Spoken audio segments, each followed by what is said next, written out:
کرنے کی شکل میں اس پر دم واجب ہوگا، جسے جانور کی قربانی کی شکل میں حرم کی حدود میں ذبح کر کے فقراء مکہ پر تقسیم کرنا ہوگا۔ اے مسلمان بھائی، اگر آپ زمین کے راستے سے، گاڑی سے یا کسی اور سواری سے سفر کر رہے ہیں تو میقات پر پہنچنے کے بعد اگر میسر ہو تو غسل کر لیں، اپنے جسم پر خوشبو لگا لیں اور اپنی صفائی کا اہتمام کریں اور اپنی احرام کی 2 چادروں کو باندھ لیں۔ معلوم ہو کہ عورتوں کے لیے احرام ان کا عام لباس ہے، البتہ ایسے کپڑے نہ پہنے جن میں زیب و زینت کا اظہار ہوتا ہو۔ اس کے بعد عمرے کی نیت ان الفاظ سے کہنی چاہیے: لبیک عمرہ۔ اور آپ اگر سمندر کے راستے سے یا ہوائی جہاز سے سفر کر رہے ہیں تو عام طور پر میقات آنے سے پہلے ہی آمد کا اعلان کر دیا جاتا ہے تاکہ احرام باندھ لیا جائے، اور اگر آپ اپنے وطن سے ہی احرام کی چادریں باندھ کر آئے ہیں تو کوئی حرج نہیں، البتہ عمرے کی نیت میقات پر پہنچ کر ہی کرنی چاہیے۔ نیت کرنے کے بعد اب مرد حضرات کو چاہیے کہ آواز سے تلبیہ پڑھیں، لیکن عورتیں تلبیہ پڑھتے وقت اپنی آوازیں پست رکھیں۔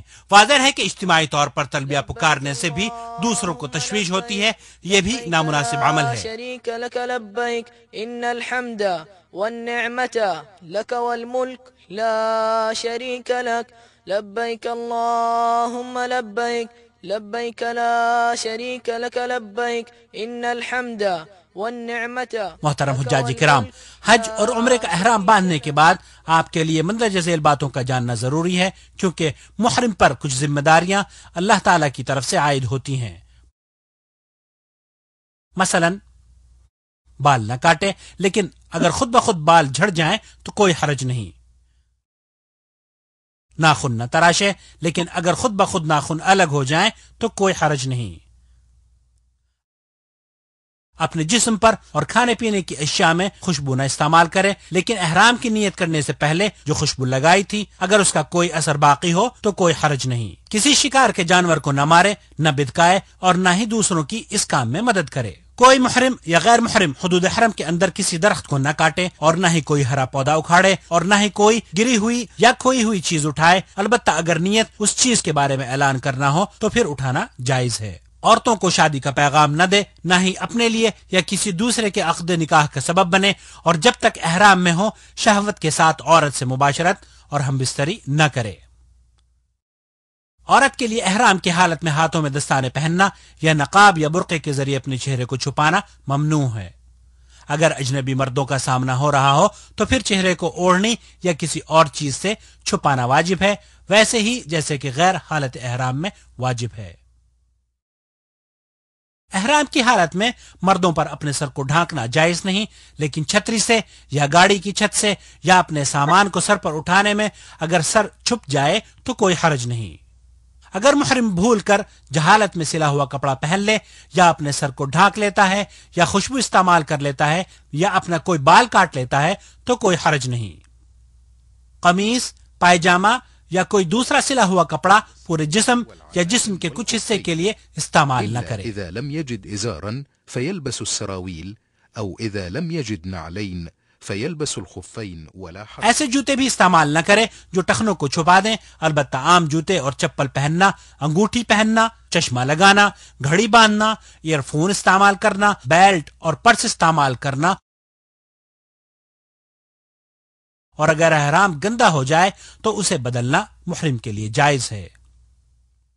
سر اور جسم کو دھونا بھی جائز ہے، اور اگر محرم کے کوئی زخم لگ جائے تو کوئی حرج نہیں۔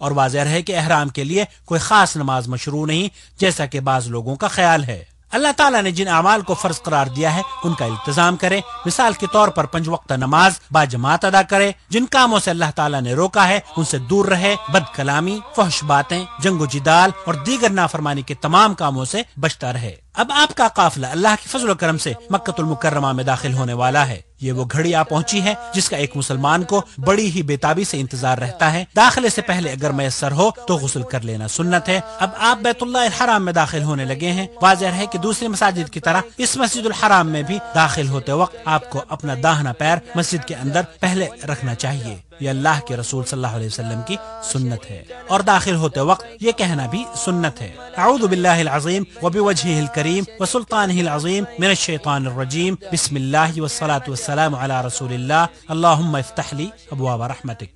پھر محرم کو چاہیے کہ نہایت ہی اطمینان اور سکون کے ساتھ اپنے قدموں کو کعبہ مشرفہ کی طرف بڑھائے اور استباع کرے۔ استباع یہ ہے کہ احرام کی اوپر والی چادر کو دائیں کندھے کے نیچے سے نکال کر دوسرے کندھے پر ڈال لے، کیونکہ اللہ کے رسول صلی اللہ علیہ وسلم نے ایسا ہی کیا تھا۔ اس کے بعد حجر اسود کی طرف جائے اور اپنے طواف کا آغاز حجر اسود سے کرے۔ حجر اسود کا بوسہ لینے میں کسی قسم کی مزاحمت نہ کرے اور نہ ہی وہاں کھڑا ہو کر بھیڑ کرے، بلکہ چلتے ہوئے اشارہ کرتا چلے۔ مسلمانوں کو اذیت دینا بہت غلط بات ہے۔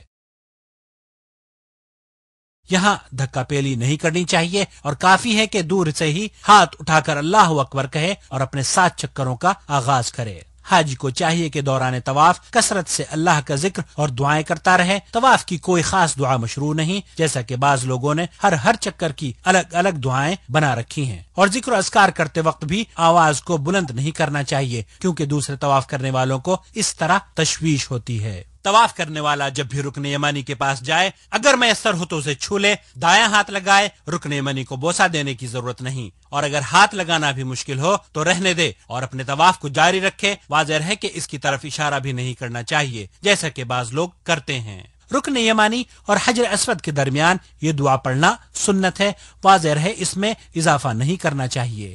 ربنا آتنا فی الدنیا حسنہ وفی الآخرۃ حسنہ وقنا عذاب النار۔ اور اس طرح حجر اسود پر پہنچ کر ایک چکر مکمل ہو گیا۔ اب اپنے باقی دوسرے چکر بھی حجر اسود سے ہی اسی طرح شروع کرے اور حجر اسود پر ہی ختم کرے۔ طواف میں رمل کرنا مردوں پر سنت ہے، جس کا مفہوم یہ ہے کہ طواف کرنے والا مرد تیز چلے اور قدم قریب قریب رکھے، اور یہ طواف قدوم میں صرف پہلے 3 چکروں میں مسنون ہے، البتہ استباع 7 چکروں میں کرے۔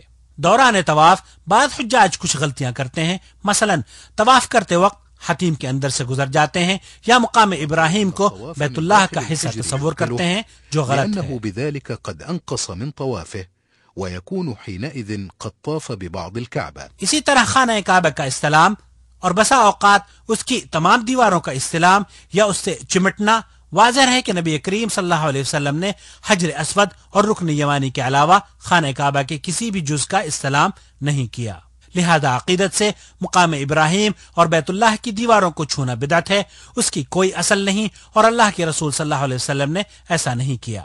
طواف کے دوران ذکر و اذکار کرتے وقت آواز کو بلند نہیں کرنا چاہیے، کیونکہ اس طرح دوسرے طواف کرنے والوں کو تشویش ہوتی ہے۔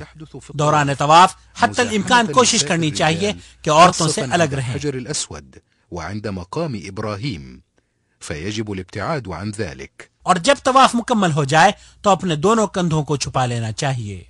طواف پورا ہونے کے بعد اگر میسر ہو تو مقام ابراہیم پر 2 رکعت نماز پڑھے، اور اگر وہاں جگہ نہ مل پائے تو مزاحمت نہ کرے، بلکہ پورے حرم میں جہاں آسانی سے جگہ مل جائے وہیں نماز پڑھ لے۔ واضح رہے کہ نماز کو نبی کریم صلی اللہ علیہ وسلم کے طریقے کے مطابق ادا کرے، اور ان 2 رکعتوں میں پہلی رکعت میں سورہ فاتحہ کے بعد سورہ کافرون قل یا ایھا الکافرون اور دوسری میں سورہ اخلاص یعنی قل هو اللہ احد پڑھنا سنت ہے، اور اگر کوئی دوسری صورتیں بھی ان میں پڑھ لے تو بھی جائز ہے۔ اس کے بعد دعا کرے اور پھر حجر اسود کا استلام کرے، اور اس کے بعد آب زمزم پیے اور صفا مروہ کے درمیان 7 چکر لگانے کے لیے کوہ صفا کی طرف نکل جائے، اس پر چڑھے یا اس کے قریب کھڑے ہو کر یہ دعا کرے ابدأ بما بدأ اللہ به، اور یہ آیت پڑھے ان الصفا والمروة من شعائر الله فمن حج البيت او اعتمر فلا جناح عليه ان يطوف بهما ومن تطوع خيرا فان الله شاكر عليم۔